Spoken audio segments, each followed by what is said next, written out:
Well, my thoughts, my friend, and thank you thank you very much, Adam. We'll definitely have Alex in here in a minute as he's in traffic once again, as you mentioned.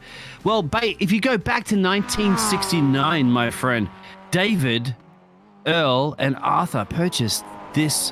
What was it? I think it's about, if I'm not mistaken, 750 acres in Georgia, in the intention of setting up a racetrack. And guess what? They did. Years later, 2022, we have a racetrack, and it's one of those famous racetracks, of course. So absolutely good on them. Well, mate, you know what they say. It's an AC/DC song. It's a long way to the top if you want to win at Road Atlanta. If you think it's easy doing turns to 3 to 12, try driving in a Mazda MX-5. It's a long ways to the top if you want to cross the line. Let's go. Qualifying, of course. You got to cross the line first, quickest, to perhaps to see where you're going to line up on the grid.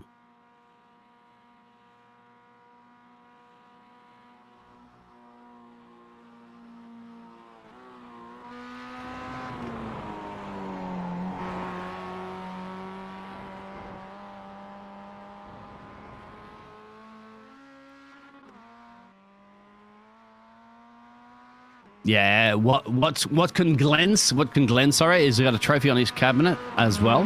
That man's gonna have to buy a new house soon, all those trophies he's got. But yeah, leading the championship, of course, through by 195 points. It's just ahead of Adam McLeod. Now, you know, I have to go for the Aussie guy of Adam McLeod because he's there. He's he's the honey badger per se of the drivers. So he's doing a little bit better than Daniel Ricciardo. Don't tell Daniel Ricciardo that, of course. But yes, he's the one that Rue has to be looking in his mirrors for. And, you know, and Adam, trust me, Adam being the Australian driver, he's had plenty of Rues in the front of his car before when he's driving down the highways in Australia. So, yeah, but he doesn't want to be colliding into Rues, of course, and Rue being the man that's leading the championship, as you got up there right now. But, yeah.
I just realized that my mic has been muted this whole time, guys, and I apologize. But here in the open class, we've got Lee Martin there in first place. Again, starting to pull away quite a bit from Jose Gonzalez, about an 8-point gap. Greg Brockway there in third, holding on with Paulo Coimbra right on him as well. Andrew Kosick in fifth, Sean Hayes sixth, Josh Olson seventh, Stephen Helliwell there in eighth, Charles Vaccaro ninth, and Tom Athen in 10th. Athon, I apologize. It's Tom Athon. Please remind me, Dean, to get that right throughout the night because I'm sure I'm going to get it wrong once again before this is over, with Edgar Santinelli there in 11th and Charles Bowley 12th. Again, all those guys with 0 points all the way down that field from there have yet to run a race here in the Spec-5 World Tour. As I mentioned, and you guys couldn't hear me, they are missing out. We have Jason Booth there in the chat as well saying, please, nobody run into anybody tonight. I want to watch some great battles. Well, Jason, you are in the right spot for some great battles, isn't he? Absolutely. Jason, yeah, I'll give you a little bit of a secret that I've learned from some of the drivers over the years that I've been casting. Qualify P1, scoot on down the road, and you'll never have to worry about anybody running to the back of you. It's as simple as that, mate. Just do that. Yeah, it's not rocket science. Yeah, just make it sound that easy, Dean, why don't you? I'm sure it's just that simple, qualify P1 and just run away with it. But what we have seen here these past few weeks, these races, it's really hard to run away from people in these cars. That slipstream is so powerful. And as we are watching right now, Robert Hartley drive down that massive backstretch between turn 7 and turn 10A, you can see how this slipstream really will come into effect. And here into this chicane that he's coming in here, turn 10A and turn B, I think we may see some pretty crazy overtaking opportunities there. It's kind of like some program out in there, and it's like, let's go 10.1 or 10.2. It's 10A, 10B, exactly. But then there's a kink. You got 11 and 12. He's gone into the pit lane area, I believe, as well, too. I'm not going to think where they're running at the moment. There's David just hanging up back at the moment. It's not actually a pit lane area. Yeah, this is a pit lane area, sorry. It is. I'm getting used to this track because that's turn 11 is the entrance to the pit lane. And that's that crazy kerfuffling section. But I'll tell you what, my friend, the biggest challenge definitely on this track is the turn 1, 2, 3, 4, the S's, isn't it? It's little kinks, but overtaking opportunities, lots of fun. And then you have a main straight after 5 to 6, 7, a huge straight. You can call 8 a turn if you really want, 9 a turn, and then all the way down to where we just mentioned, 10A and 10B. So here we go. We can actually ride on board. I'll get this track map pulled up as well so you can kind of see where he is on track. So right now he's going through this S section, about to come through turn 4 right now through 5 and 6, but those aren't 5 and 6. These are considered the S's that you were talking about, Dean. The old roller coaster, mate. Man. Look at that. Feel it. He is all over the curves. You don't need to go to a theme park in Disney or Universal Studios, my friends, ladies and gentlemen, tuning in for the Spec-5 World Series. That is how you ride a roller coaster. Believe it or not, I think Alex just got out of traffic as well, too, mate. Hey, we have Alex here, but one second, Alex. Let me get through this lap real quick, and I'll turn it over to you. So right now, he's coming through turn 7, and as he's off into the grass, but I mentioned this right here, this massive backstretch that these cars have in these Spec 5s. They don't look like they're going very fast, okay? But I promise you, they are. They're going fast enough to really cause some issues getting here into this chicane here in 10A and 10B because they're still full throttle. He's been full throttle for the last 25 seconds. Now you're hard on the brakes. You got to kick it left. You got to take as much curb as you can there on the left side. Then you got to take as much curb as you can on the right side. Then you're coming over a blind hill for turn 11 right now as he comes into the pits again. So we can't really show the rest of the lap, but you guys got the idea. That's absolutely crazy, isn't it? If you want to go to the pit lane as well, too, it's blind, isn't it? It's like, hey, close your eyes and just turn right if you want to go to the pits, or turn left if you want to go down the rest of the straight away, 11 and 12. But absolutely. I mean, I'm sure Alex is going, I wish I could go that fast during traffic that I got to get here, but it is what it is. Welcome along, Alex. To third round of the season as well, too, mate. Fourth. What Road Atlanta. Out of 10. Yeah, I had a bit of traffic there at Daytona down there, but we made it. I'm actually currently in the parking lot right now trying to find my way to the booth, so I'll see y'all up there in a little bit. I'm slowly but surely finding my way here, but this place just feels like a maze back here with the way the pit lane is. Yeah, mate, if nobody knows who you are and they want to get your identity, just go, I'm Alex. They'll hear your voice and they go, get up in the booth. Go now. Go. Yeah, we're sitting right there, Alex. You can actually see us. We're up there. We see the Michelin Man. We're waiting on you, man. All right, well, I'm going to see if I can find my way up there. Hopefully somebody can point me in the right direction. I got no clue where I'm at. All right, sounds good. We got about 5 seconds left here in qualifying. Yeah, Otis Adams Jr. has wrapped it up. I was about to say, during the practice session, mate, a 36.1 was the quickest lap. Believe it or not, qualifying session, it's a little slower. Heavier fuel or whatever, but Otis has got the top step in the top grid position as you can go through those results for us. Yeah, you kind of wonder if a lot of that has to do with heat or something like that, and we can go through this, I believe, pretty slow. Looks like these guys are going to have a full out lap, so we got plenty of time to do this, but we do have Otis Adams there, the number 22 car, the American. There are a lot of Americans up there in the front. We got first, second, third of Otis Adams, David Staub, and Rui Coimbra. All separated. Rui Coimbra only 1/10 of a second off of Otis Adams. And then Mitchell Peak, the Canadian, back there in fourth with Adam McLeod in fifth, your fellow Australian. Doing pretty good, about 2/10 of a second off the pace. Jedediah Babinek in sixth. Curtis Jones, seventh. Kenneth Staub in eighth. Lee Martin, the first open driver and the only open driver for quite a long while, as you're about to see with Tom Rath there in 10th. Robert Hartley, 11th. Jordy Fike in 12th. Ronnie Kotz there in 13th, Greg Mack there in 14th, and you can see that next open driver all the way back there in 15th position. Lee Martin has put his car in a great spot to make a huge amount of points here for his open class tonight. But Brian Zabelski, I believe that's what it is. Zabelski there in 16th. Jose Gonzalez in 17th. Paulo Coimbra 18th. Tom Athon 19th. Josh Olson 20th. Andrew Kosick in 21st. Stephen Helliwell there rounding out your field for the 22-car grid we have tonight. That's 2 more than F1. I think this league's doing okay. It's a lot cheaper to submit your cars to this race, isn't it? The MX Cup Series, of course, yeah. For we have to obviously mention our massive sponsors, of course, the TPC, right? If you want to get, if you want to tune up all your motorsports, of course, Porsche and all that jazz, get us all to them. But they're going to get ready for a bit of a rolling start. Of course, this will be the race, and yes, Adam's qualifying performance a little down on that one, as well as Rue. So that'll be the question. But where did the man that came out of nowhere, David Stab, and he's not even in the championship standings at the moment? Yeah. What? Yeah, no, David is doing... What a way to stab your way into the field, per se. Sorry. I see what you did there. Sorry, David. A little bit of information here on David as well while we're watching him. Look at those pink wheels. You can't miss that one. But watching him right now driving around, but he actually does drive a real Mazda in real life. He tracks it. So this guy definitely knows how to get himself around a racetrack.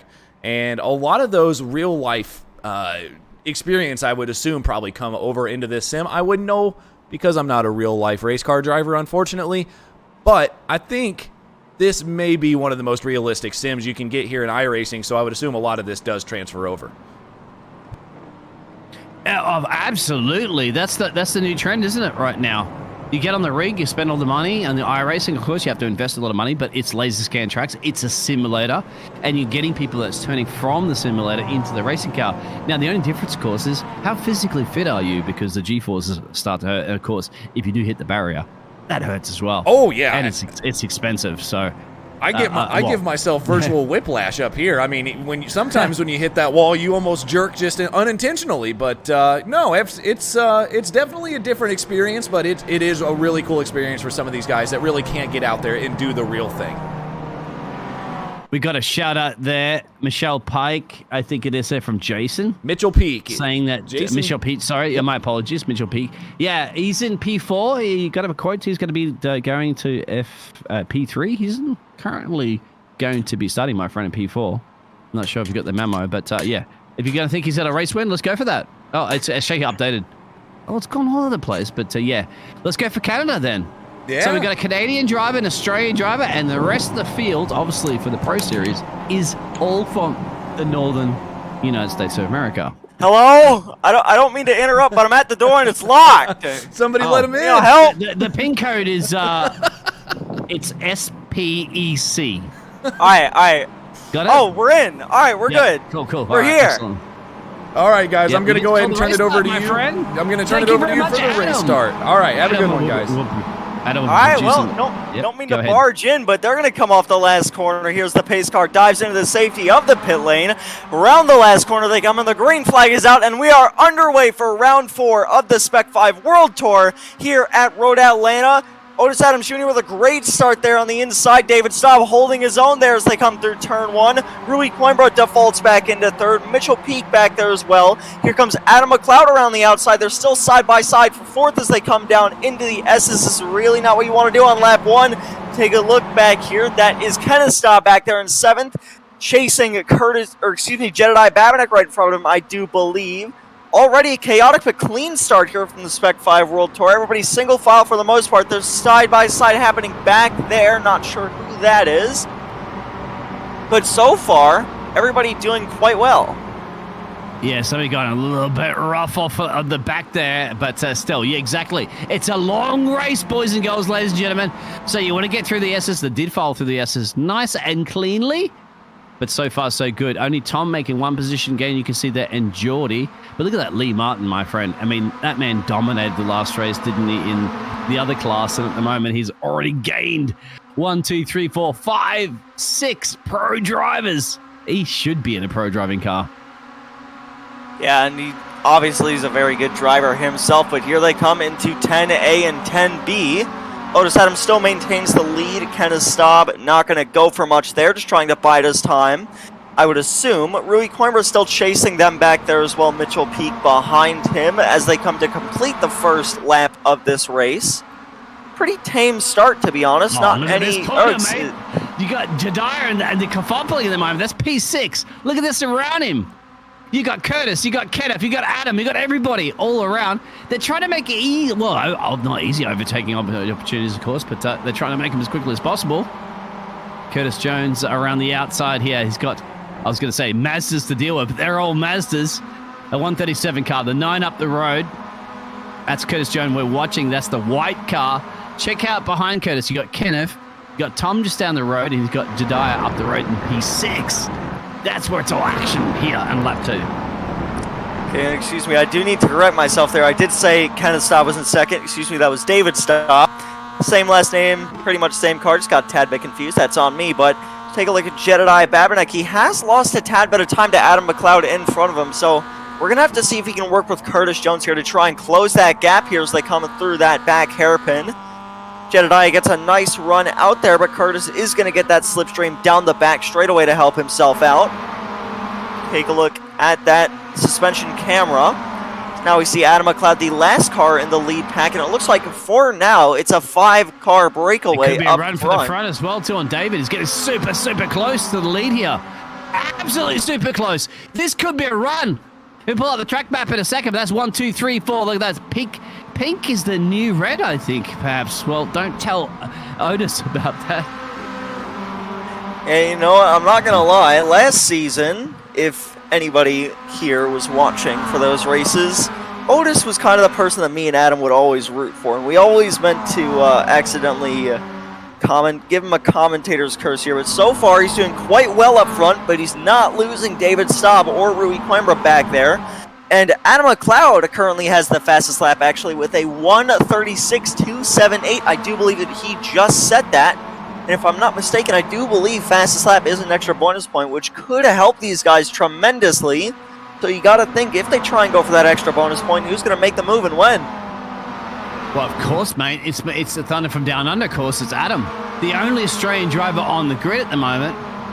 And that man running second in the championship, the problem is Rue is up the road. Rue's the man leading the championship on 195 points, the 78 car in P3. But Adam is the man that's probably really close, but he's got to tuck up behind everybody. Early days, remember? He had the fastest lap, but hey, it's one thing to catch, it's another thing to overtake. If gap car, come on, get it done. 1, 2, 3, 4, 5. Nobody's made any positions apart from Tom into P9. Aside from that, we're still the same situation we were at the start of the race on lap 3. And I think that's just because these guys, they know how chaotic it can get here, especially with unknown quantities entering this race, even though we raced here last season. But just as we were mentioning not racing, it looked like David considered a move down the inside, decides the better of it as they come into 10A and 10B. And I believe that just probably the reason these guys are just so tame up here is it's really early in the race. You still have 40 minutes left in this race. And I mean, if I'm one of these guys, I'm definitely going to just hang out, as actually Rui Coimbra hits the grass there off the last corner. Same thing for Jedediah, but honestly, they probably just want to chill out, try and save their cars, save some tires if they aren't changing them when they come into the pits. So definitely just cautious drivers so far early on in this race. Have you ever tried to tell a driver to be cautious? They're not going to do that, my friend. They're never going to do that. They're racing drivers. If-gap car. I'll tell you what, pit stop's about 41 seconds. We expect that between 9 and 19 for the pit stop window of the laps that they're going to be 1-4 as they're going to follow their way through the S's. I love it, up and down like a roller coaster, as we mentioned. You don't need theme parks here, boys and girls, ladies and gentlemen. In this series, you definitely just need to be in a Mazda. That's what it's all about. Adam still can't get past. That's the kerfuffling that's happening. David, they're running in P2. Rue, Mitchell, Jedediah, and they're all there. But yeah, so far filing in like good boys and girls. Jedediah has made up a bit of room back there. It looks like he's taken around 3 to 4 tenths out of that gap, and actually they go side by side for 4th now, but they are losing time to the cars in front of them. I don't know how this is going to play out as they come into what I would say is probably the hardest corner for at least myself on this track, but here they come into the last corner. It looks like Adam McLeod is going to take that spot away and already start to gain time on the cars in front of him, so really nothing to worry about from those guys. But currently, Rui Coimbra just riding the back bumper of David Staub. And as I say that, he goes to the inside through the last corner. This is what Otis Adam wants, but it looks like he's not going to gain much from it. It looks like David Staub's still going to get the draft down the front stretch. He gets his nose out front by the time they get to turn 1. We're going to have to see what happens here. Yeah. Still even through the first corner, side by side through the S's. Yeah, this is what's going to be interesting. Can you go through the S's side by side? I don't know. Hold on. Close your eyes. Fasten your seatbelts. Tray tables upright. They did get it just ahead. Somebody had to lift. Otherwise, you'd be in hospital. He did. Now, that's the thing, isn't it? Because Rue got an overtake, and then so did Adam. They're the two battling up for the championship as well, too. So a position gained each. Well, Rue actually still sits back there, but Adam's behind his tailpipe. This is interesting now. Yeah, and as we take a look back here, Robert Hartley currently biding his time in this second pack. Currently P12 out of the field. And I just want to take a look 2 drivers up the road here. Take a look at Lee Martin up there.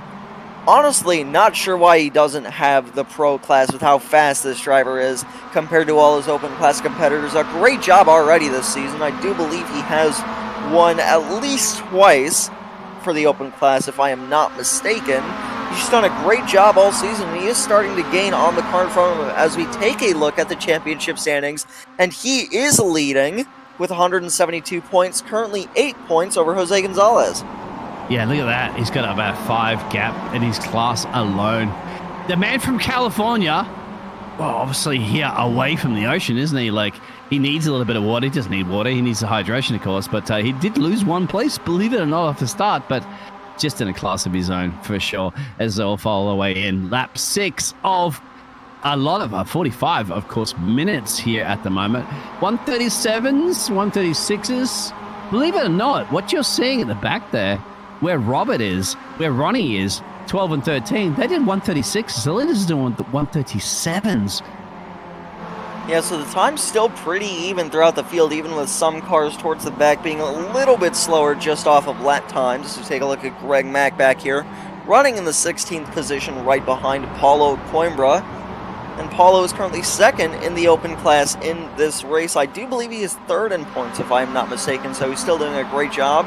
Further up the road, we see Tom Rath just riding the back bumper of Kenneth Staub. And honestly, by the way it looks at things, they're about to lose the draft from the car in front of them. Yeah, Paul is 4th, actually, believe it or not, in the championship. And at the moment, running 2nd in this series because Lee's way up the road. So if he can get a whole of points here, I mean, he can't let Lee get away, can he? He can't. But remember, we have pit stops and on change to go. We have battles and change to go. As you can see, just behind Paulo, there's a battle at the moment. And that would be Greg, perhaps, that's out of his class at the moment. He's got Jose to deal with. There's Greg in the background. This is going to be interesting. Yeah, it looks like they're going to come side by side into 10A and 10B. This is Greg Mack and Jose Gonzalez. Looks like Jose ends up with the better of it into 10A. He is going to clear Greg Mack by the time they get through that corner. Jose Gonzalez moves himself up another spot. Yeah, we'll have a replay because there was David's lost a couple of places at the start at the top of the timesheets as well too for the pro class. Something's happened to David, and we'll get a replay of that in a second when this action continues. And trust me, there'll be a loss of action. We still have at least 30 minutes of action to go, 34 minutes to be precise. But yes, it's going at the back of the field. It's going at the front of the field. Can anybody make a run right now? Can Greg get it done? That's going to be interesting. Where are the other track? Oh, you got to throw these Mazdas around. Don't worry about it. You don't have to return the car. You've already got the insurance. And it looks like even with this battling, David Staub has managed to mitigate a huge loss from the mistake he made. Let's see if we can get a replay on that. Looks like he has fallen. Looks like he has fallen back 2 spots from that. I wonder if he just lost positions. David must have run off track somewhere. He lost 2 places, as you mentioned. That's allowed Rue to get up there into P2 and Mitchell into P3, gaining 1 position each. But the action is we currently are watching right now with Mitchell Peak. Here we go. We got a little bit of a replay here from Rue on a looking cool, calm, and collective. And once he's listening to some Atlanta country music in that car right now as he's navigating his way through here. So he moves it up into 2nd gear off the corner, and I think this is where he gets David around the outside of the last corner. So we take a look back at the Side by replay side here. once You can see more. the right-hand side. Yeah. It's like Rui just gets a nice run off the outside. Adam McLeod sends it 3 wide as well. Rui able to clear before the corner. Mitchell Peak goes for it as well. So Bad Adam exit. McLeod, it looks like he does get, Adam McLeod and Mitchell Peak do get the spots. And David Staub falls back to 4th. Yeah, that's the 36 car. That was the blue car. He got caught in a bit of a sandwich of all the kerfuffling that was going on. Jumped a couple of places. He's about 1.6 seconds, you can see on the timing sheet to the left. Down there, but now Rue is on a mission, isn't he? Because Otis Adams is up the road, but he's gaining and gaining and gaining. Look at Jedi at the moment, P5, P6. That's where there's going to be another action. That will definitely be on Adam McLeod. Can he set up the inside of the Australian? Red Bull there will be the 56 car. The 56, 55 actually would be Jeddah. This is going to be interesting, spicy. Look in the background there too as well. Curtis. Looks like they're still side by side by the time they make it to the back straightaway. Curtis Jones electing to follow Adam McLeod down here to take the inside line through 10A and 10B. Looks like still side by side.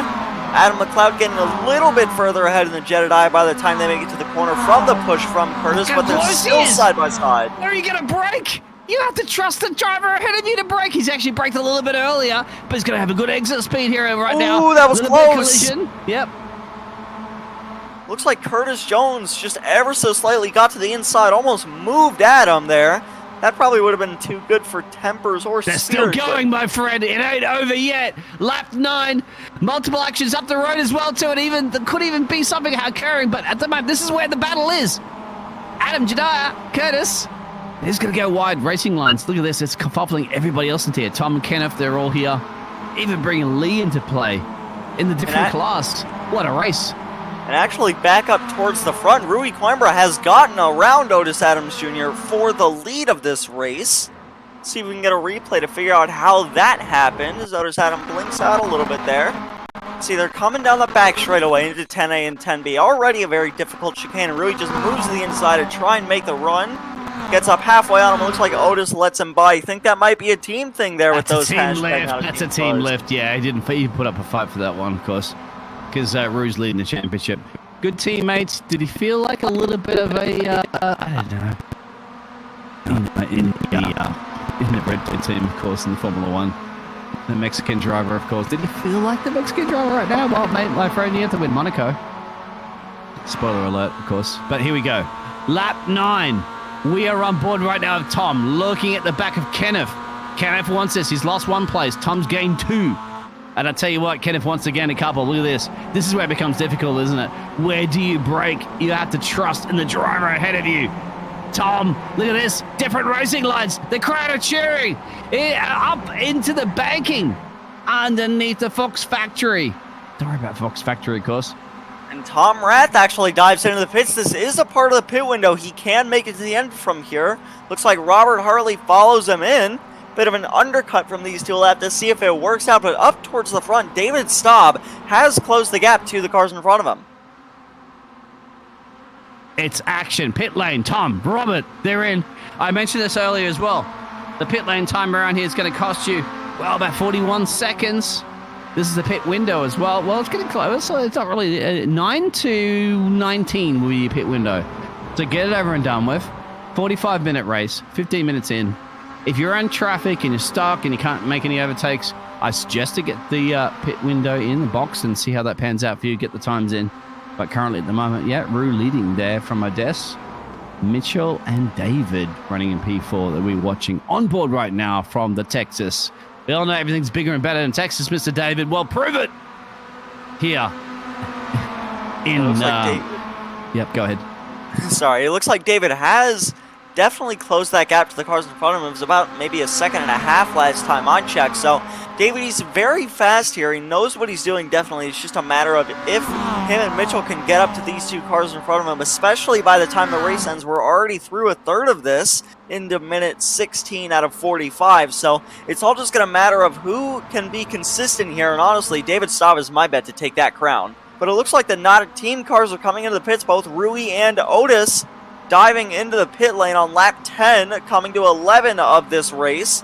That's going to give Mitchell Peak the lead, rounding David Staub into second, Jedediah Babinek in third, Adam McLeod fourth now, Curtis Jones up into fifth, and Kenneth Staub is sixth. Lee Martin still the first open class cars. It looks like Paulo Coimbra, Brian Zabelski, and Jose Gonzalez all come into the pits as well.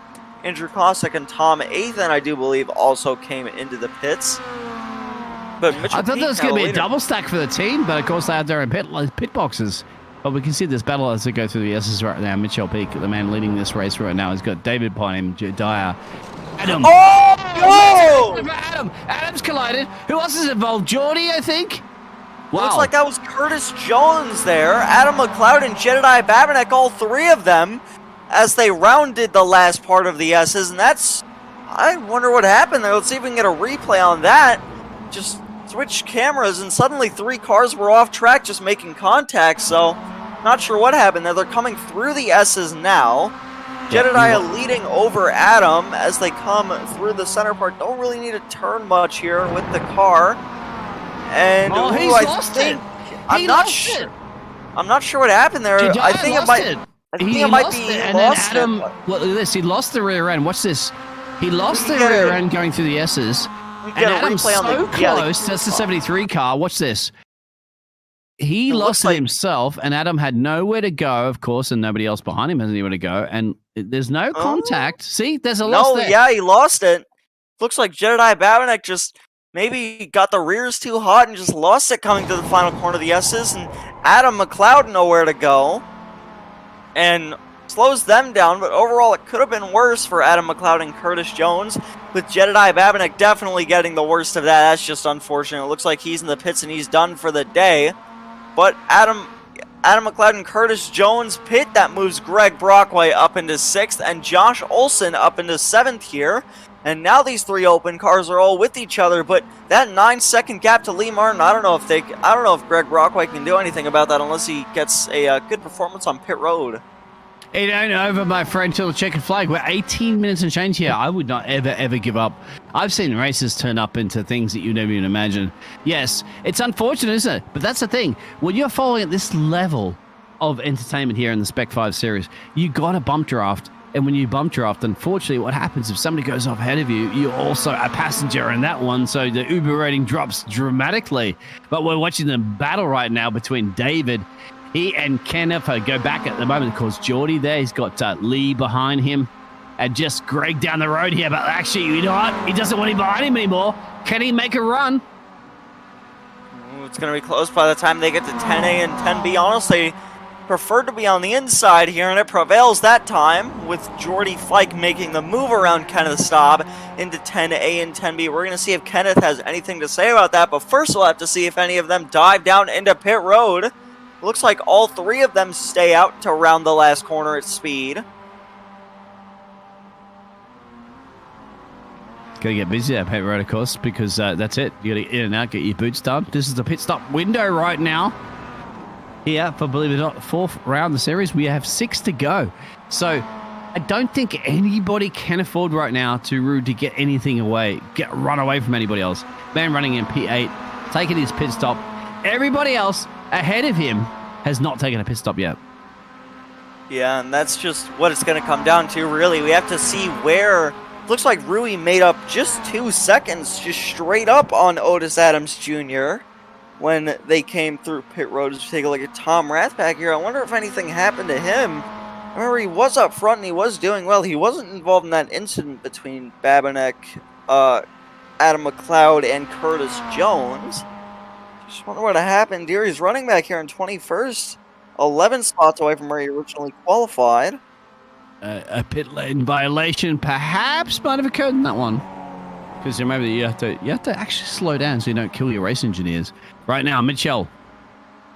It's the race leader at the moment. Yet the box, but David is on the back of him big time into the final couple of corners, as you mentioned. This is it. If we go the straight, look at the racing lines that they're taking in between there. Do the pink rims make you go faster? I'm not quite sure. Ask David. I mean, maybe it's definitely working out for him so far. Currently P2, but he still has yet to pit. So the main thing to look for here is, normally we guys lose around 41 seconds per pit stop here. And I'm no mathematician, and I don't feel like doing a whole math problem in the middle of broadcasting, but I don't know. They might be 41 seconds ahead of Rui Coimbra. It's all going to depend on whether or not they can hold it when they come into pit road. 36 seconds to Rue. That's going to be the thing. It's not enough. It's not enough. They're probably going to go out where Robert is, and that's Robert currently running in P10. That's probably the target, but how long can you stay out right now? You're almost getting halfway through the race. Actually, Rui Coimbra, 37 seconds behind these top two cars, so a misjudgment on your part, if I do say so myself, Dean. Don't mean to clown on you for that one. Well, 41 seconds, mate, means you're going to be behind, if I'm not mistaken. Yeah, but I mean, it could be worse. I mean, yeah. Rui Coimbra could be 30 seconds behind him, so we're really going to have to see what these guys can do on pit road. My friend, a 36.7, so he's not slouching around right now. He's well aware of covering off their pit stops. Yeah, and if he does that, he'll be able to easily claw himself into the lead with Otis Adams trailing just a few seconds behind. So if Rui can get out nice and ride pretty up here in front, and it looks like Mitchell Peak now comes into the pits. Mitchell's got in, yep. And but it looks David like stayed out, so that's interesting. Yeah, David stays out, so now this is where we're going to be able to see where we're going to be able to put in a solid guess as to where David Staub is going to come out when he enters pit road. We're going to have to keep an eye on where Rui Coimbra is. That 78 number on the track map is currently heading through 10A and 10B. Jordy still has around 20 seconds in pit road, currently in his box, and so does Mitchell Peak as well. He's got him, but whether he covers the 22 car off a little bit behind him. I don't know if he's got him, I mean. Yeah, the 22 around car, 41 seconds to stop. 22's Otis, so that's going to be the key. 3 car down the road there as well. That'll be Robert. But Robert's going in the pit lane. Interesting. Looks like Peak actually spent a lot more time on pit road there than normal. Jordy Fike actually was 2 seconds faster than him in the pits. So I wonder if maybe Mitchell just underestimated there how deep he could throw it into pit road, but it could also have been the gap like you were talking about. We're going to have to see what David Staub does by the time he gets back to pit road. He's going to have to pit. Out, mate. Lee, Greg, and Josh still yet to box. A different class, but definitely not the class that you want. And there's still a battle on the moment between these drivers. Look at this. This is Lee on the back of Kenneth. Can you believe this? Lee's in it battling with the top guns, the pros.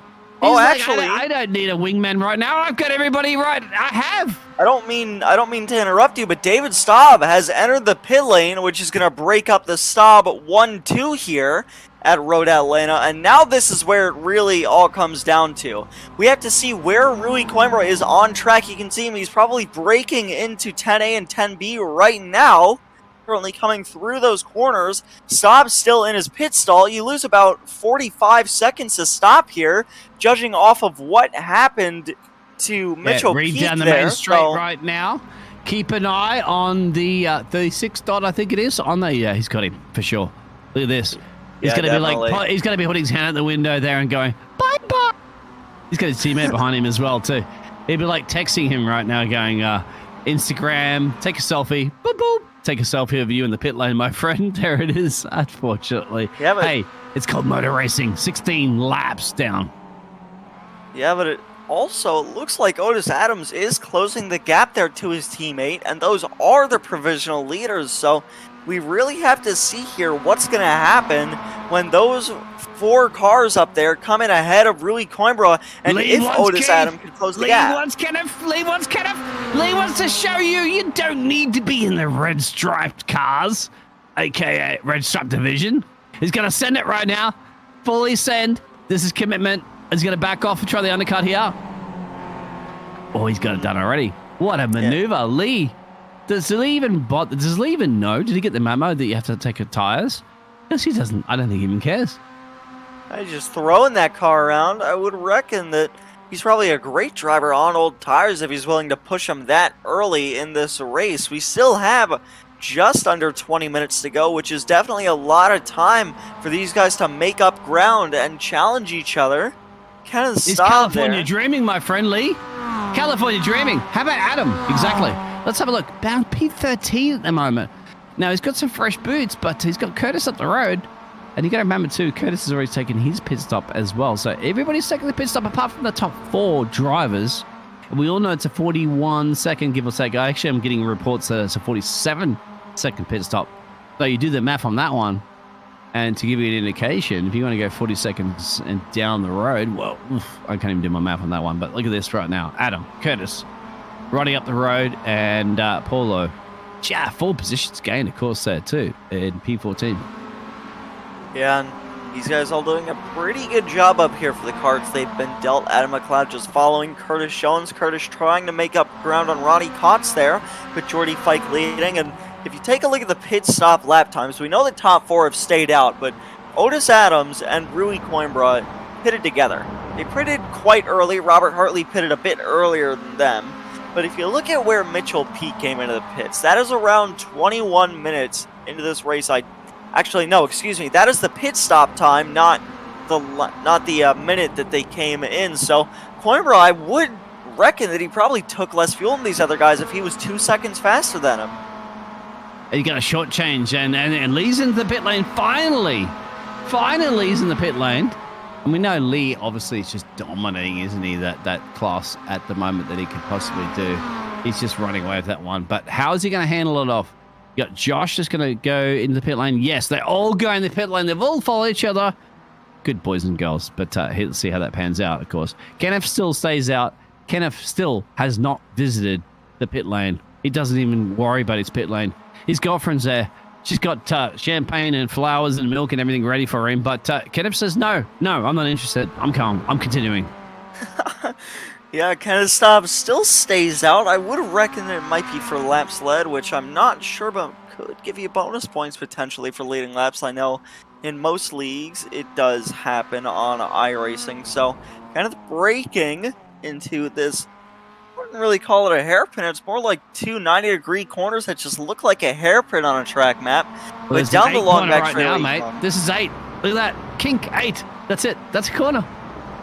But this is the corners of all corners, isn't it? Go through the, well, we're going back to Adam, of course, and he's going through the S's. And he's got pressure to the S's. Because look at this. Curtis is up the road. This is Adam, P10. Curtis is there. Just ahead of him. And the Honey Badger is on the hunt. Yeah, he's definitely doing a great job applying the pressure to that 9 car in front of him. Definitely gets a better run through those 2 corners than Curtis did. So take a look at the gearbox camera. I think Adam McLeod might be able to make a move here down the back straightaway. This time using that slipstream, you can just see that Mazda smiling as he slowly makes up ground down the back straightaway. He's gonna be able to make a move, and he will. He pulls to the left side down the back straightaway. He's gonna have the inside by the time they get to 10A and 10B. Not sure how he's gonna be able to hold on to it here, but it looks like Curtis is going to give him the spot, which moves Adam McLeod 1 spot up, and Kenneth Staub has come into the pits. So Rui Coimbra, now your leader once again, but Otis Adams has definitely closed that gap since we last checked. It's back down to 4/10 when it was up at 1.2 seconds. Adam got the move done. He says, welcome, my friend, to the land down under. Can you feel the thunder? Yes, you certainly can. Exactly. So guess what? Rio's back in the lead of this race again. And Otis, Mitchell, who you're watching right now, but Mitchell's got a bit of traffic up the road. That's the traffic up the road. That's not traffic course, my friends. That is P1 and P2. And just down the road, there's Robert. What a race. 30 minutes, and we're getting closing stages of 14 minutes to go. Yeah, and Robert Hartley has really had an incredible race back there for himself, up 7 spots so far. Take a look back here at Andrew Kosek to keep it on the open race. Currently just trailing behind Tom Athan. Greg Mack back there as well. But Greg Mack's not having the greatest race. He's down 5 spots since the start, but Otis definitely making up ground. But his biggest helper right now in this situation is going to be Mitchell Peak right here. Mitchell Peak, if Mitchell Peak decides to stay with Otis and push him down these straights, might be able to do something about it, but Mitchell might say, these are teammates, I gotta get around one of them to get around the other. So he pulls it down the inside into 10A and 10B. No, Adam. I'm going for it. I'm setting it. If I can clear one, I can clear two. Now he's in the sandwich, of course, but yes, he got the job done. What a drive. Mitchell, the Canadian driver says, okay, I love North America. I love the United States of America, but I want to win this race right now. The only man is up the road, and just a little bit up the road. And that's the man leading the championship. So you got to take it. Got to risk it for the biscuit. Get it done. Yeah, and Mitchell Peak definitely doing a great job up here. He splits up that non-team 1-2, which is going to give him a bit of an advantage here because he's going to be able to dodge any team orders that might go out. I'm not saying there will be. Ronnie Coates here, back here in P7. 6 positions gained from Ronnie, yeah, putting a bit of pressure on Geordie. I love the livery as well. That's a battle there, obviously, for P6 and P5. 7 through the S's. Great camera angle. It's also a battle behind them. But let's see if we can make a move right now. Back to Mitchell. Back to Mitchell on the race leader, on the race championship, the leader of the championship standings at the moment. This could take a chunk of points out of this. We've got, obviously, the Australian driver of Adam down in P8. He's second in the championship. So, if anything Mitchell could do right now, he's got to dethrone the man on top of the step of the championship. Yeah, and we know how fast Rui is, and that's not going to be easy to do, but he does try to make a move down the back straightaway, pulls to the right side of Rui Coimbra. By the time they get to 10A and 10B, I don't know if this is what he's going to want to do here, but Rui Coimbra gives him the position. Mitchell Peak overtakes 2 cars in 2 laps to put himself in the lead of this race with only 12 minutes to go, it looks like. What a job done. Now, but he's got 2. He becomes the predator. He becomes the prey now. He's got the predator of the 2 cars, the teammates working behind him. That's going to be difficult. Maybe Robert, who's gained 7 positions in P4, can do something about this. But Mitchell has to be feeling, I don't want to put a heart rate monitor on this man right now because he has to drive to survive. Forget Netflix. Welcome along to some Spec-5 World Racing season. This is season 9, my friend. It's only round 4. Can you imagine what's going to happen soon? Yeah, and it's really, this is where I would say this race is probably the turning point in the championship here, because this is where guys are like, okay, we're already through race 4. We have looks like 7 races to go, if I'm not mistaken, maybe 6. Actually, excuse me, it is 6 races to go. You got caught in traffic at 6, it's fine. Yeah, look at the gap he's got already. He's almost gained a second. Now, Otis seems a little bit quicker than his teammate of Rue. So what does he do? Does he allow him through? It's actually allow Robert to catch up to this. That's the thing. Yeah. And David. And Robert does have an absolutely astonishing 11 KI rating, so I would expect nothing less from the driver of this 3 car. We know how incredible he is from Silverstone last season, and just really making up a lot of time here. David Staub back there as well, I think, might also be making up time on these guys. So David Staub can get up here. Mitchell's made an error. Look at this. Rue's going to come back and charge at him.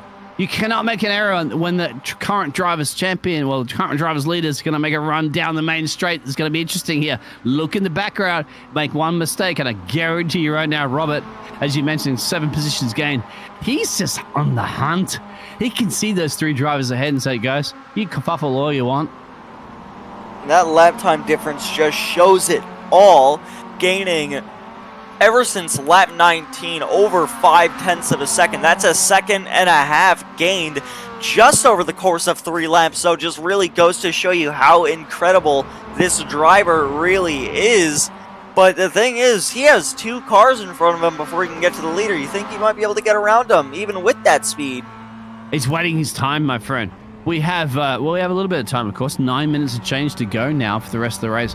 I think he's just patiently waiting to see how they battle it out. Because you know how much time you gain when drivers are battling it out. He's caught that kerfuffle. He's in that pack. It's actually to bring David probably a little bit further back in P5 into this party. However, what do? Well, you can't do too much because they're all together. You got to sit back, relax, and enjoy the ride. Yeah, and really that's just what he's got to do here, and just try and wait to make a move late, I would say, which would bring him closer to these guys if he can just try and get some nice runs down the back straightaway. He gets a nice run through that corner, but back here, kind of stop right here. Chasing Lee Martin in front of him, really close by the time they get to this chicane. Don't you do it to Lee. Lee's the man who's leading the other series at the moment. And there's Adam getting a job done. Yeah, Adam's way down the road. I wonder if Adam's in Team Radio go, my friend, the middle in the championship at the moment is battling for P1 and P2. You're back in P8. Come on, Adam. Get it done. Honey badger time. Yeah, and it'd be really great for Adam to just make up all the time that he possibly can here to just try and salvage something after contact with Jedediah Babinek, who currently is out of this race. Stephen Hellowell in the pits a lap down as well. To take a look at the onboard of Jordy Fike chasing Ronnie Coates here through the S's, I do believe Ronnie was able to get around him at one point. We might want to see a replay of that, but so far, it's like Ronnie just has the better line, gets a nice, good run off the S's as they come down this little short chute. Yeah, running 7 positions gained as well, too, as well as Robert up the road. So, good work done. Here's a replay. And it looks like Ronnie, we've seen moves happen in 10A and 10B all the time this race, and it looks like just another one happened. Ronnie able to outbreak Jordy by the time they get to the corner. Ronnie Coates moves himself up into P6, but take a look at the onboard of Rui Coimbra. Rui is still losing time to Mitchell Peak in front of him. Keep it on Otis. Otis, you got Mitchell leading. Mitchell's under massive stress. The man, he's gained 3 positions so far in this race. He has the man leading the championship behind him. Here's Otis, his teammate. He's got Robert, just a new thunder. David now almost catching this party, but look at this. 1, 2, 3, 4, down the main straight. This is going to be spicy, boys and girls, ladies and gentlemen. 6 minutes, just under 6 minutes to go in this race. I couldn't even call it. Yeah, and it's really going to be a close race by the time they get to the end, and I want to take a moment to try and say something. I know we've been doing it somewhat decent with name pronunciation, and I read somewhere that Brian Zabelski's last name is actually Shabelski. So if it is, I do apologize for getting that wrong all this time, but currently chasing Jose Gonzalez with Paulo Coimbra right on his bumper, and this has got to be just terrifying, even with their positions currently in the field, just being surrounded by 2 teammates, knowing that at any moment in time, the one in front of you could check up, and suddenly the one that was behind you is right around you. So really, Brian Zabelski is doing a nice job dealing with any stress. Shabelski, I do believe it is. Yeah, Shabelski, mate. It doesn't matter what it is. It's called Shab Fast. Because he's in a sandwich of teammates. And I tell you what, he doesn't care right now. He's on the team, right? He's like, these guys are mispronouncing your name, right? Brian's like, let me just put a punctuation on my name right now and get past that car up the road because he's trying. Back to Robert. Robert making a run. And Robertson P4. You got Otis up the road. You got Rural in P2. You have Mitchell still holding on to P1. Somehow the Canadian driver wants to take this one away. He's the only sole Canadian driver on the grid here. Further back there, it looks like Robert might be making a run finally into P3 and P4. We're on board with Mitchell looking back at the championship standing leader. The Canadian driver has to hold him off. How long does that to hold him off? 5 minutes left in this race. Yeah, but with that gap closing, it's only going to be a matter of time before these guys behind him try something. As we take a look at Jordy Fike chasing Ronnie Coates one more time as they come up into the S's. It's like both of them just having a great run, but Rui Coimbra down through the S's. I think this is where Mitchell P can honestly just pull away right here. Just gets a nice clean run off the corner, and Rui has to wait till that back straightaway before he can make up some time. And the thing about that is, you make up a decent amount of time on the straights, right? But you just got to be careful with it because you really don't make up all that much, especially when you're a decent ways away. So Rui's definitely going to have to try and manage this gap here to make a move in the later stages of this race when Mitchell is not going to have a defense. Robert wants this, but I honestly think Robert's going to split this, the teammates. P2 and P3. Ryu and yeah, look at this. Look at this. What's going on? Actually, we're going back to Paulo, of course. But yeah, it's going to happen. 4 positions gain here. Paulo needs to because the man's running 4th in that series. But absolutely, look at this. I honestly think from my 7 years of experience that Robert can split these two drivers. Robert is looking for a podium. He does not want to settle for a P4. He needs to have the champagne. He needs to have the milk. He needs to step on the podium. Michelle needs to hold them off, hold the championship leader. But I tell you what, Robert is the one. Robert is the one, Mitchell. Robert is the one that can throw this boat in the mix right now and just spoil the party. We're getting down to 3 minutes and change to go. What's the lap time right here? 1:36. So we got about 2 or 3 if you're lucky. Don't you go anywhere. This is going to get spicy.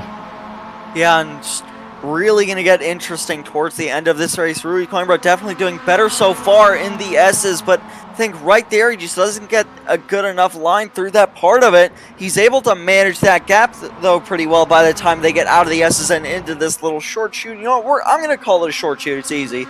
So by the time they get to these two 90-degree right-hand corners, about just over 4/10 gap, actually to 5/10 now by the time they get to the second one. Rui is going to need all the help that he can get from his teammate down these straights. If Otis can push Rui down the straights, it's just going to be more time gained on Mitchell for the both of them, and that's only for the better in Rui and Otis's efforts to win this race. But look at that run that Rui gets down this back straightaway. He's definitely got a shot here if he wants to try a dive bomb maneuver or just really anything that he could. You can see how close he gets when he goes for it. Listen to you right now. He's going to go for it. He has to. He has to commit to it. But can he break in time? Will it compromise his exit speed? He's got it done. That championship leader has got it done. But what can Mitchell do? Can Mitchell come back right now? I'm not quite sure he has the pace. And he's also got the other teammate in the background. He's also got Robert pouncing down on it. We have ultimately the last couple of laps. And here we go. Look at this. Blocks Otis Adams down the front straightaway, and this is exactly what Otis wants to see, or excuse me, this is exactly what Rui wants to see right now in his mirror, but I wouldn't expect Mitchell Peak to get down so easily from this. We saw Rui make up a 5/10 of a second gap down that back straightaway alone. If Mitchell Peak can manage this gap, he can do the exact same thing, but the thing is, what are they going to do come the white flag? Because if Mitchell Peak gets around Rui Coimbra right now on this lap, they still have one more lap of racing left. He's got it off track, but he's got to go for it. He has to go for it right now. This is it.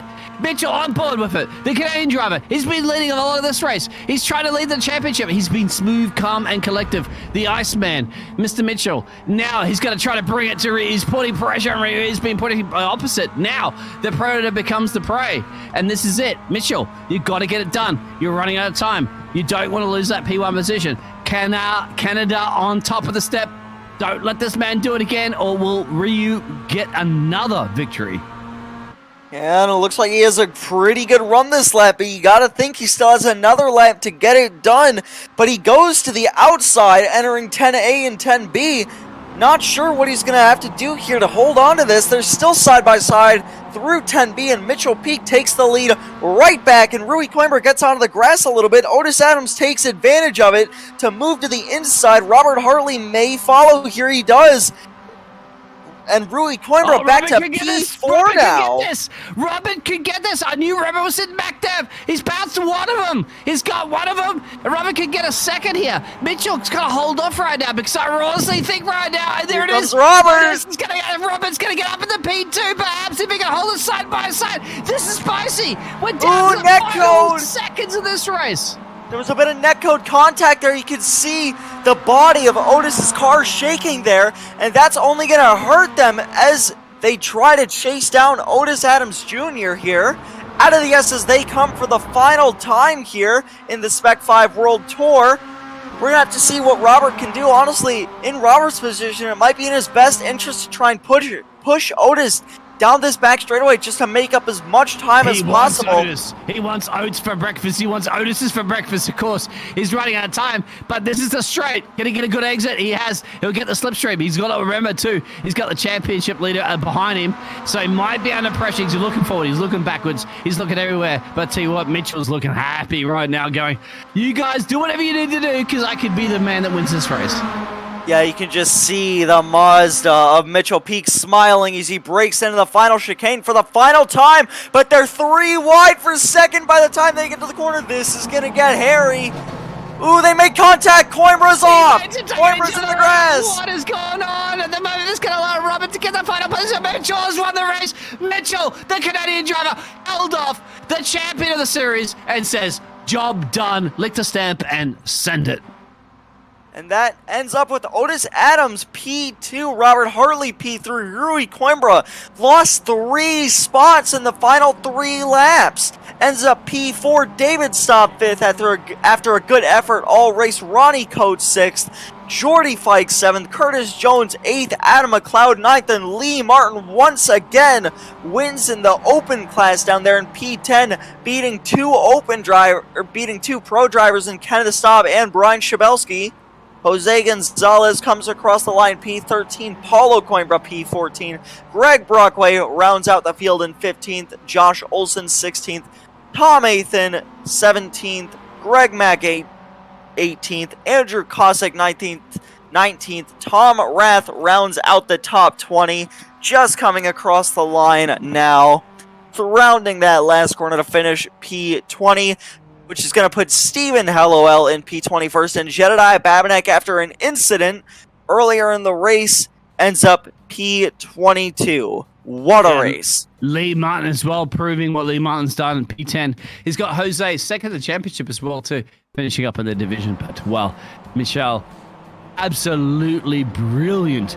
You've dominated the North Americans. You've dominated the best in the business, and you've dominated in a cracking race towards the end. Wow, guys, can you believe it? Round 4? I don't know if I could do 6 more of these. My heart rate is through the roof. Yeah, an exciting race from everybody here tonight, with Mitchell Peak besting 3 other cars, 2 teammates, and 1 driver with an ungodly I rating of 11,000. So, a great job for that Canadian driver in the number 56 machine.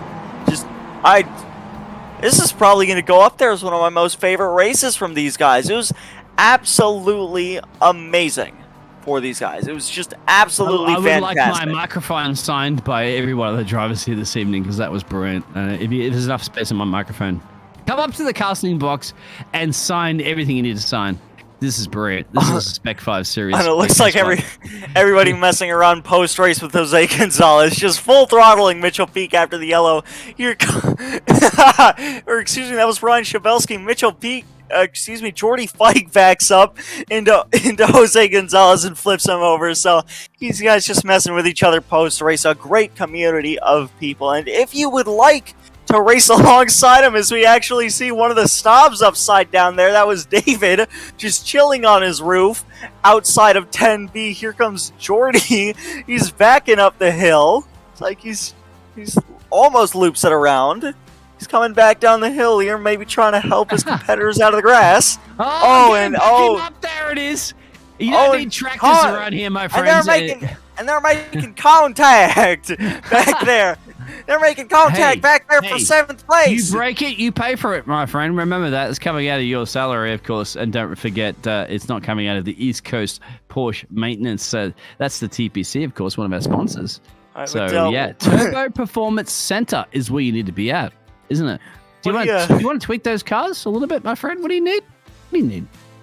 Definitely help some of these drivers in the field in their efforts for the championship. But what do you say we get to some interviews? Dean, I'll let you have Adam. This is Otis Adams, ends up P2 at the end of the day for the pro class, and overall a great race from you, Dean. Go Adam. No great race from me. Great race from Otis. Otis, look at this. P2, look at run into that. We're watching the replay right now. And I love your livery there. You got your teammate behind you. What's happening here in the turn 1? How does this race pan out for you? Are we talking first lap or last lap? Yeah, the replay right now on the stream, if you can see it, will be showing you your first run. Yeah, lap 1, of course, because you started in pole. Oh yeah. I'm just trying to not, get nervous and screw anything up. I know get a bonus point for. Get the bonus point for leading a lap, so I was like, let me just get that out the way and then see how it goes, because I tend to wreck a lot at Road Atlanta. It's such an unforgiving track, so P2 at the end, I'm pretty happy with that. That racing towards the end was crazy. Did you imagine what was going to happen? You had Robert there, you had Rue, your teammate in the mix there, and Mitchell. You're trying to get past the Canadian driver. What was in the grabs? Are you thinking, oh, I've got P1, my teammates got P2? What was panning out on your mind? Well, I didn't have the best pit stop, and I think pushing the whole first stint, I couldn't save any fuel, so I figured I'd have a bad stop, having to take more fuel than everyone. But I was just barely out of my teammate Rui's draft, so I was pushing like crazy. So towards the end there, my tires weren't feeling great. So I wanted to win, but I didn't want to do anything stupid. And then that last lap went 3 wide with Hartley and Rui. And you're watching this right now, my friend. Look at this. I really wanted to beat Hartley. I mean, he's so fast. I mean, I don't know how much he practices for You're this lucky. series Your or not. Contact, I think, with your driver. That was it, I think, at the moment. But yeah, you got that, mate. Podium. Now you're 17th in the championship. You've just got a hurl of points. That's got to feel good. You put the effort in. 4th race down. How does it feel? Really good, especially missing the first handful of races. Just really glad to get at least a podium on there. So yeah, good result for us. And you're from Indiana, my friend. I hope you were at Indy 500 on the weekend. I was just moved to Indiana last year. Plan is to go there every year. Did you go to the race, bud? Yeah, absolutely. Where were you sitting in the grandstand? Being a first-time person, you don't get first pick. So I was between turn 1 and turn 2. So not the best seating position. Turn 2 was all the crashes. You got the action. Yeah. I saw the whiffs of smoke as they crashed coming out of 2. So not the best, but as you go, you get more priority. So trying to get up there on the front straight. Well, we got the whiffs of you passing everybody this evening, my friend.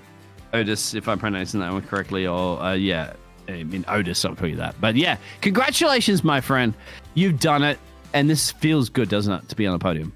Oh yeah, it feels great. I got to think about my teammates. I can't practice as much as I used to, so practicing with them helps so much. And Team Watson, our affiliate, they help a lot with developing some pace in there. So yeah. All right, well, that was Otis Adams. Congrats to you. I mean, hey, we didn't commentator's courtesy this race, so my applause goes out to you. Have a good night, my friend. All right, thanks, guys. You guys do a great job. Bye. All right, thank you. That was Otis Adams, P2 for the pro class. Now let's look up to the car that was 1 spot ahead of him. Mitchell Peak, your winner for round 4 of the Spec-5 World Tour here at Road Atlanta. How does it feel? You had to best 3 other drivers who we know are ridiculously fast. How'd you do it?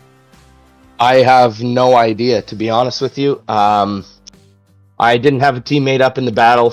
Rui and Otis pit from the lead early, and it kind of confused me. I didn't expect them to go in so soon, but I knew they'd go in together, so I was like, okay, time to push. I had David with me at the time. Took a little bit too much fuel actually at the pit stop, and I was worried I was going to lose the draft up in front, so I just pushed like crazy when I came out of the pits. And I looked behind me and I'm like, oh crap, there's Robert Hartley, Mr. 10K I rating right behind me too. I really got to push now. And then the strategy after that, when I got up in the draft, I was just thinking, okay, it's 2 against 1 here. There's teammates against myself, so I should split them. So I made a move to get in between. And then I was like, man, I don't like this. I want to go out in front. And then I was expecting Rui to make his pass for the lead on the last lap, maybe the second last lap.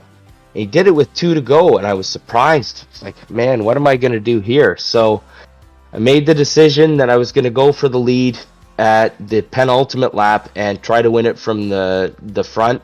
And luckily, they started battling behind me. That's the only way that I was able to stay in front there.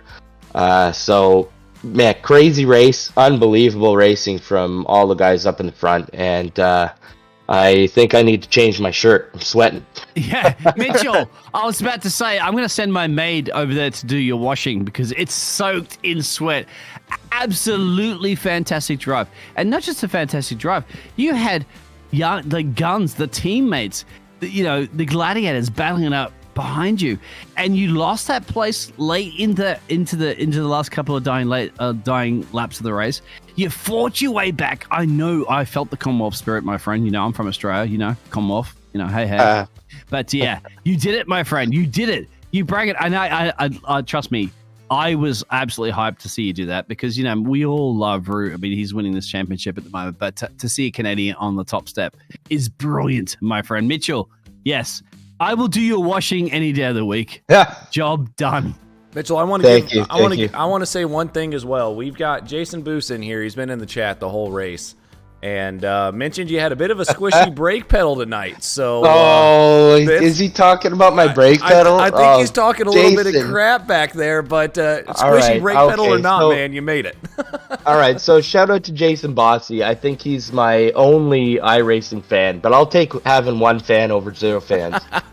No, Jason's a great guy. He's not wrong, though. I got a mushy brake pedal. I'm running on like 9-year-old pedals, and I just made a switch. I used to have, I got a T3 PA Pro pedal set, and I got, so the bushing, I used to always put a spring in there too, but the spring would just devour these bushings, and it would break them in half, and then they would be disintegrated, and there was like no feel whatsoever. But the spring was still there, so I had like pressure. I could put a lot of pressure on, and you wouldn't put a lot of brake force in. But now I'm just running a bushing, and it feels so weird because it's not stiff at all. It's like super soft. So I changed it maybe 2 weeks ago, and I'm still trying to get used to it, and I don't really like it. I wish there was a spring in there, but when the spring breaks in half and you got no spares and you don't want to take your pedals apart, what else are you going to do? Well, what else are you going to do? Win a race, my friend. Win a race. Apparently. I'll tell you what, ask Fred Flintstone. He could pedal his way across the line, okay? You know, you don't need springs. You don't need brakes. You just need the little bit of the Flintstones. But yeah. If there's a will, there's a way. If it's working, my friend, don't change it. I'm not changing anything now. I'm just straight bushing from now on. Yes, I like it. Good job, Mitchell. You are the champion, man. And this is a track, Road Atlanta, my friend. This is one everybody wants to win, and you've won it. You have won it. You're in the championship. This is great. Awesome track, awesome race. Happy to be in the championship. Haven't had a good run yet this season, but I'd also just like to give a shout out to my 2 girls, Mackenzie and Riley. They like watching this stuff when I'm on TV. Yeah, so Mackenzie and Riley, say Hi girls. Cheers, squad. I won one for you. It's the cheer squad. That's right. It's all the eggs in the audience. It's not Rocket League, but it's all everybody out there. And you know what? Yeah, you get on you. And congratulations, mate. If you're a father, well, I'm sure your daughters will be happy, big time. Thank you very much. All right. Well, Mitchell Peak did a great job from here tonight. Congrats on the win, man. Go have some fun with your family. Celebrate this one a little bit. But I'm going to drag you back in and have a good night, friend. That was Mitchell Peak, the winner of the pro class here. Let's take a moment to talk to the person who won the race, but not overall in their respective class. Lee Martin, the winner of the Open Division. Dean, I'll let you have at him. Yeah, Lee, my friend, what are you doing in this Open Division, my friend? You're in a class of your own. You're dominating everybody, my friend, but another dominating performance. How was this race? This race was spectacular. I could not believe the discipline. I could not believe the judgment. Great race by everybody. And I got to tell you, man, it was hard to not fight for a position and just hold out for those 0 incident. I needed the bonus points. Man, I wanted to push. To push, my friend. You were surfing in California, here in Atlanta. I was surprised. You overtook a couple of drivers. You lost a place at the start, but you had like 5 or 6 the pro drivers behind you. I mean, mate, once again, and your closest championship, which is Polo, finished behind you once again. So a league of your own. Yeah, what are you doing? You should be in a Formula One car. I wish I was good enough for that. And yeah, well, overall in the race, but mate, the right strategy, the right time. I think your pit stops, if I'm not mistaken, were about 27 seconds. Pretty quick. Yeah, that's where I made my mistake. I had an extra gallon and change, or an extra lap and change, so I really blew it on the pit stop. I lost, I think, about 4 or 5 positions just in the pits. And you were leading the race too. You got to remember, you were leading the whole field at that point. I needed that bonus point. I'm not gonna lie. I was pretty aggressive to try to get there. When are we gonna get you into the top of the tops? Because anyway, you can win this championship. Hey, Wayne, it's yours. But still plenty of races to go. But now you're gonna have a little bit more of a gap. How are you looking forward to the next race?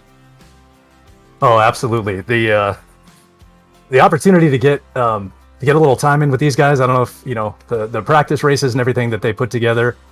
Just amazing. And we're gonna try it again next week. We're gonna see if we can extend that lead a little more. Yeah, I'll take you for a spin in my Porsche, mate. We'll go down to the TPC and we'll get that tuned up. But yeah, I don't think you need anything tuned up at the moment, Lee. You are the man on fire. The 149 car of Lee finishing in P10. Top of the class every single time. Your teacher told you that, didn't he? Or her? Of course. Congratulations.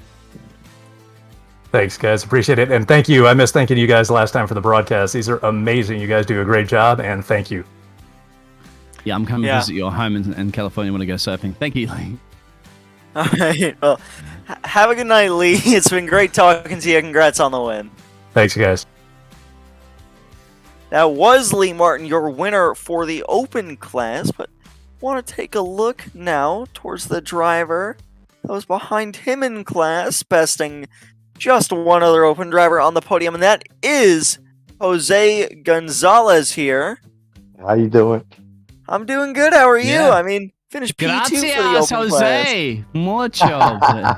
Yeah, my Spanish is horrible. Jose, yeah, what a drive, mate. Explain what happened to you this evening here. I don't know what happened, man. I did practice a little more, so you know. Yeah, man, this drive was incredible here. Just towards the end, I couldn't lose the P2, you know. Yeah, teammate behind you at the moment we're watching in the highlights. So overall, yeah, I mean, you gained 4 positions in this race. That's pretty impressive. And how are you feeling going into the rest of the rounds and stuff like that? Like, mate, you're Jose, mate. You're the man. I don't feel like it, but no, yeah, I definitely want to, you know, do a little better. I am practicing a little more now, especially with the guys. But you know, last lap, nobody's a teammate. We're not friends. Jose, we definitely got one second here, man. So Adam Thompson here in the production booth again. Last week we interviewed you, and you were like, "Yeah, I really didn't do much practicing," and I'm telling you, man. Stop practicing, because that seems to be when you're getting your best results is when you're not putting any practice in. But no, absolutely, man, keep it up. But anyway, sorry about that, guys. You can have him back now. Absolutely. I'll have Jose any day of the week, of course, if he tries like that, of course. And on top of your car, you says Luna? Luna. What does that mean, my friend? It's Laborers International of North America. There you go. It's a union. Yeah, I'm in a union. So if you look at the hood, it says Local 60. I like it. Yeah, so that's paying off, man. The sponsors are paying off for you, of course, and obviously it's all just for fun. But yeah. Definitely. But hopefully next round I'll do a little better. I want to be up there with these guys. And my question is, okay, I have 2 questions for you. 1, your race number. Why? 2, do you race with barefoot, socks, or shoes? I do race with socks. I can't race with shoes. And you chose the number 8 for what reason? I had 83, and when I came into Spec-5, they chose it for me. 8. Oh, so you cut the 3 off, but you race in socks. Okay, so is that the key out there? Don't actually quiet. Don't tell everybody else out there. Racing in socks makes all the difference. But you did it, my friend. Congratulations. Mucho gracias. Thank you. Yeah, and that was Jose Gonzalez. 2nd place in the Open class. Our final interview of the night is Paulo Coimbra. 3rd place in the Open class. Dean, I'll let you have at him.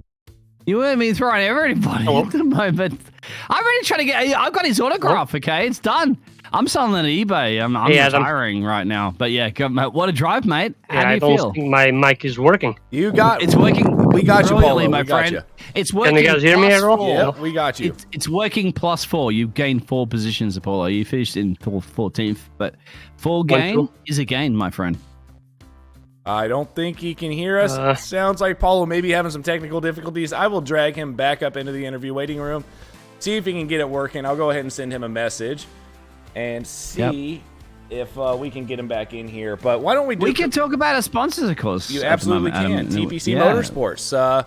So yeah, TPC Motorsports is the team that keeps the Spec-5 World running, and that is basically the what I got from Mr. Brock to say about TPC Motorsports. But thank you to TPC Motorsports for putting some sponsorships in and trying to get able to get it broadcasted by us. So it's pretty cool thing to see. What do you mean aiming to? I'm pretty sure we did a pretty good job tonight, mate, if I'm not mistaken.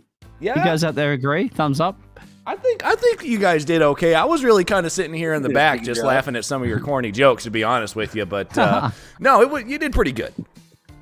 It's the drivers that do all the work, my friend. They're the ones that put all the action on track. We just direct it. Absolutely. I cast it as well, obviously, as the man who's legend himself. Alex gets caught in traffic, but Alex finds his way through traffic. But yeah, but you, my friend Adam, put all the show on behind the scenes, and without you, we have no broadcast. I got a bit stuck in traffic in a 70-lap race at Daytona. I went through all that only to get wrecked out on the last lap. So we were able to fly down here in relatively around a minute and a half. So pretty quick planes they make. Flying? I thought you were driving. I mean, he didn't give you the, you don't have the private jet access yet. I'm sorry. Well, sorry. Quiet. Well, anyway, guys, it looks like we have lost Paulo Coimbra here. I think he just decided to call it quits. But go ahead and give us some of your thoughts on the race tonight, and then we'll go ahead and round it out. And hopefully Alex can do a little bit better than this last outro he tried to do last week. Yeah, we're going to see if we can work on that. But just another fantastic race from the Spec-5 World Tour. And God darn it, I don't know why I said it like that. We're going to try it one more time. We're already messing up here, and we aren't even at the outro. But God darn it, Adam, I have still yet to be disappointed. If you like pineapple in your pizza or not, go ahead.